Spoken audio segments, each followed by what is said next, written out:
Good morning, students. Today we will discuss a very important topic in paper second, that is digestive system of leech.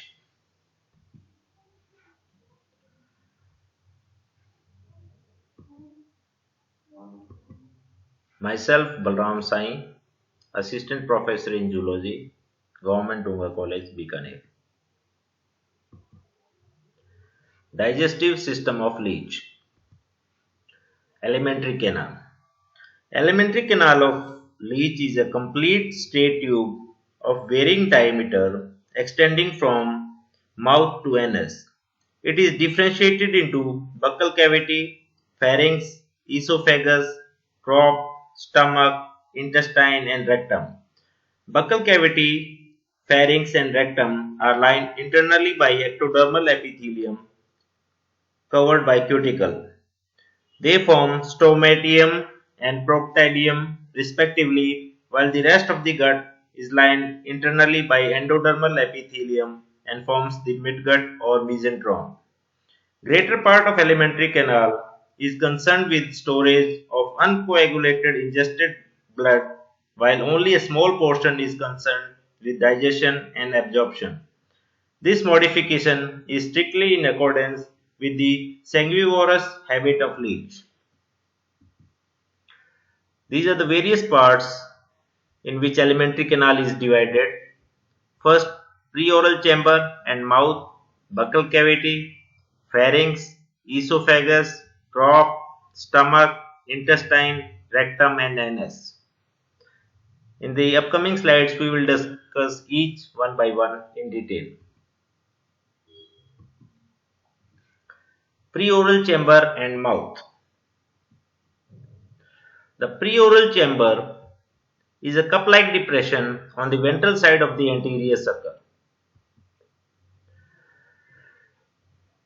With the help of diagram, we can see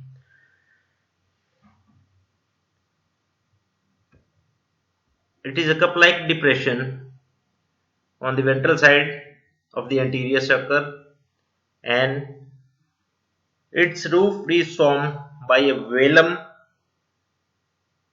bearing a triradiate mouth in the middle. This is the triradiate mouth.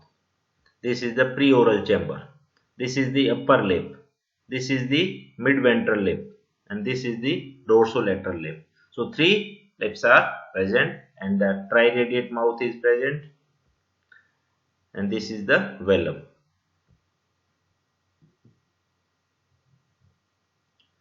Buccal cavity. The mouth leads into the buccal cavity. It is a short chamber lying behind velum. With the help of diagram, we can see the preoral chamber. Three jaws we can see, two lateral jaws, this one, and the median jaw and the buccal cavity. The inner wall of the buccal cavity contains three jaws, which we have already discussed, two lateral jaw and one median jaw. Each jaw is laterally compressed muscular cushion covered with a fine cuticle. The cuticle is thickened at the edge to form a ridge bearing a row of minute teeth. Each jaw contains 42 to 54 button-like structures which bear opening of salivary glands. The mouth and the buccal cavity occupies the first five segments.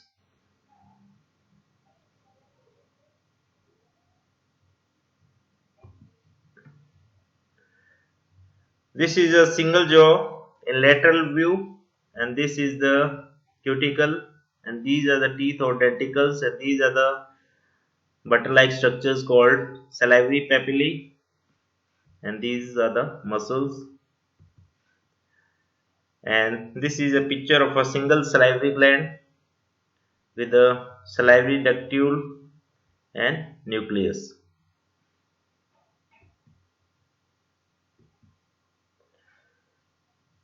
Pharynx. The buccal cavity leads into a muscular chamber called pharynx. It extends from fifth to eighth segment. It is surrounded by large masses of unicellular glands called salivary glands, the ducts of which open on the salivary papillae. The salivary secretion contains hirudin, which prevents the coagulation of blood. This is the TS body through pharyngeal region. Here you can see the pharyngeal lumen. These are the salivary glands and circular and oblique muscles, longitudinal muscles, radial muscles, longitudinal muscles.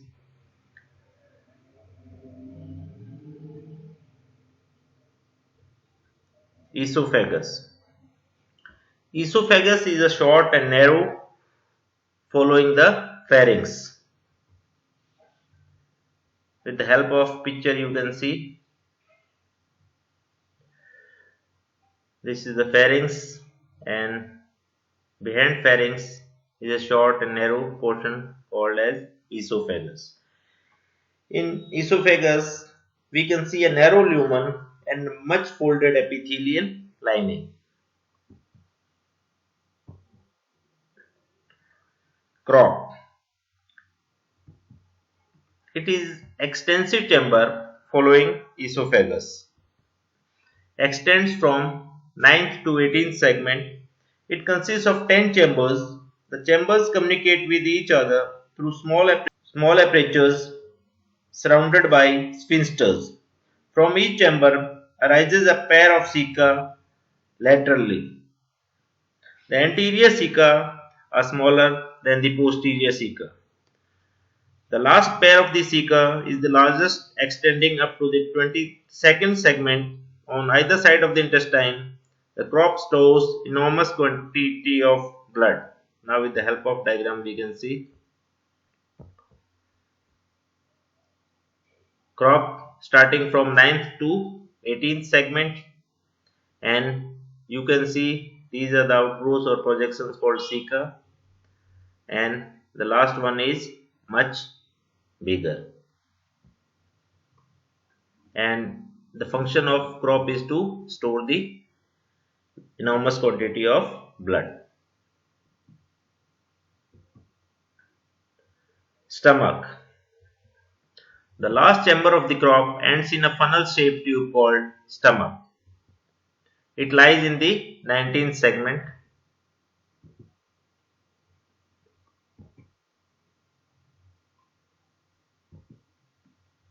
Next is intestine. The stomach leads into the intestine. It is a thin-walled narrow tube and it extends from 19th to 22nd segment. Its inner lining is thrown into numerous spiral folds and villi-like processes which increase its absorptive surface. Rectum and anus. The intestine ends in a region called rectum. It is situated from 23rd to 26th segment. The rectum opens to the outside by anus on the 26th segment. Now with the help of picture, this is the rectum part extending from 23rd to 26th segment. Now rectum opens to the anus on the 26th segment. Thanks a lot for paying the attention, and in the upcoming lectures we will discuss the other systems associated with the Hirudinaria granulosa, the Indian catalase. Thanks again.